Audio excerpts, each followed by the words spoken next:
monde, c'est PrimeFX. On se retrouve aujourd'hui pour un nouveau tuto. Donc je vais vous apprendre à créer un texte en 3D sur Photoshop CS6 et uniquement CS6. Alors, donc vous allez voir, c'est très simple. Donc tout d'abord, j'aimerais remercier tous mes abonnés parce que vous êtes déjà 50 et ça me fait super plaisir. Et j'aimerais m'excuser pour mon inactivité ces derniers temps, avant la dernière vidéo que j'ai postée il y a quelques jours sur les haut-parleurs que j'ai créés avec Cinema 4D. Donc j'avais promis aussi un tuto sur le HTML, sur les formulaires. Donc il sortira, vous inquiétez pas, je suis en train de le préparer d'ici quelques jours. Alors combien, je sais pas encore. Voilà, donc pour l'instant je vais tout de suite m'occuper de ce tuto. Alors on va dans Photoshop, CS6 qu'on lance, on fait nouveau. Et là je vais prendre ah non, attendez, je l'ai plus à personnaliser. Voilà, donc largeur, on va mettre 1080 pixels et hauteur 720.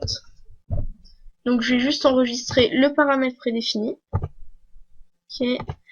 Et on clique sur OK. On attend qu'il se mette. Ensuite on va dans texte.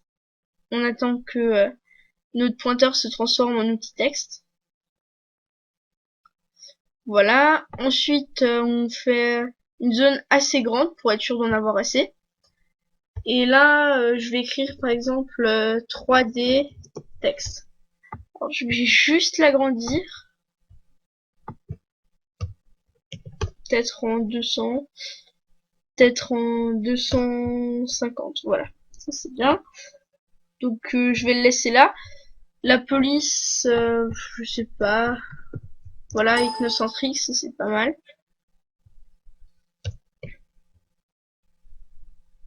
Et voilà.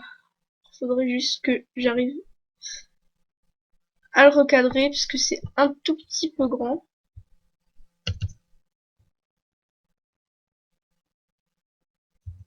Bon voilà. On va dire que ça va faire l'affaire pour cette fois. Donc on garde le texte sélectionné. Je vais mettre de la couleur. Mettre quelque chose de bleu, voilà.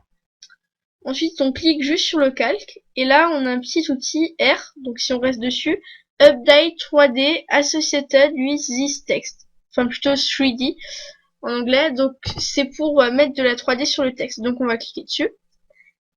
Et on va attendre que la 3D s'applique. Donc là, on dit oui. Pour que pour que ça active la 3D. Donc, on attend. Et voilà, on a la 3D activée. Donc là, on a tous les matériaux du texte en 3D. Donc on a l'outil rotation, l'outil de déplacement, enfin tous les outils. Donc si vous voulez voir, j'ai créé mon avatar YouTube, mon nouvel avatar YouTube à partir de ce mode 3D pour le texte. Donc voilà. Alors qu'auparavant, je l'importais en fait le texte depuis Cinema 4D sur Photoshop. Donc là, on peut faire convertir en objet dynamique en faisant clic droit sur le calque. Donc on attend. Donc là, ça va nous convertir en objet dynamique. Là, ensuite, on refait clic droit et là, pixeliser le calque. Et voilà, on a un parfait texte 3D. Donc là, il y a juste quelques petits trucs, quelques petits traits en dessous. Donc ça, bon, faut les gommer vite fait bien fait. Alors, ouais, donc j'ai juste un petit truc. Je peux pas agrandir avec ma molette. Donc c'est dans paramètres. Bon, ça fait un autre petit tuto en plus. Alors c'est dans les paramètres. Je ne sais plus. Alors, non, pas dans aide. Où sont les paramètres sur ce truc? Voilà, préférences. Général. J'avais déjà ce problème. Voilà, curseur. Non. Interface. Alors, est-ce que c'était dans interface? Alors, je cherche ça vite fait, hein, comme ça. Voilà, ça fait un petit truc en plus.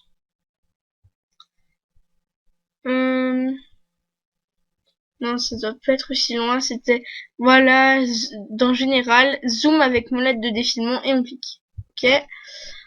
Donc une fois qu'on a fait ça, on peut zoomer, voilà, avec la molette, c'est quand même plus pratique. Bon là c'est assez pixelisé le texte, donc on prend la gomme et on gomme.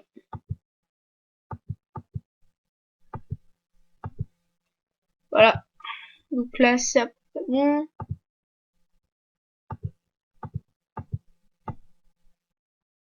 Là aussi. Et de ce côté. Ok, ensuite on peut continuer. Là, et ici encore, en dessous du X.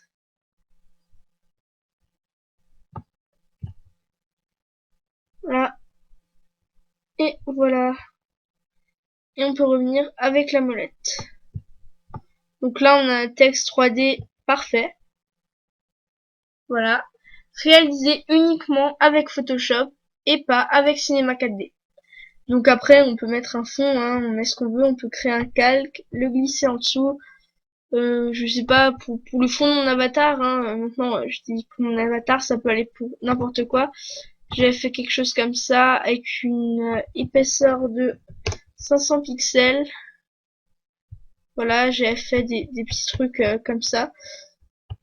Voilà, en dessous, on pourrait par exemple mettre du rouge, voilà, à ce niveau-là. Voilà, et au-dessus, un petit peu de jaune. Donc ça, c'est vraiment pour exemple, pour faire un petit fond. Voilà, encore un petit peu là. Voilà, donc là, ça met un petit peu plus en valeur notre texte en 3D. Mais il est fait, voilà. Donc maintenant, on peut plus le bouger, hein, faut le bouger quand on a encore les commandes ici, quand il est en 3D. Et donc là, on a juste le petit calque de fond. Voilà, donc je vous remontre sans le fond. Voilà. Donc ce tuto est déjà fini, c'était très court. Donc merci à tous d'avoir regardé la vidéo, pardon. Et à plus pour un prochain tuto.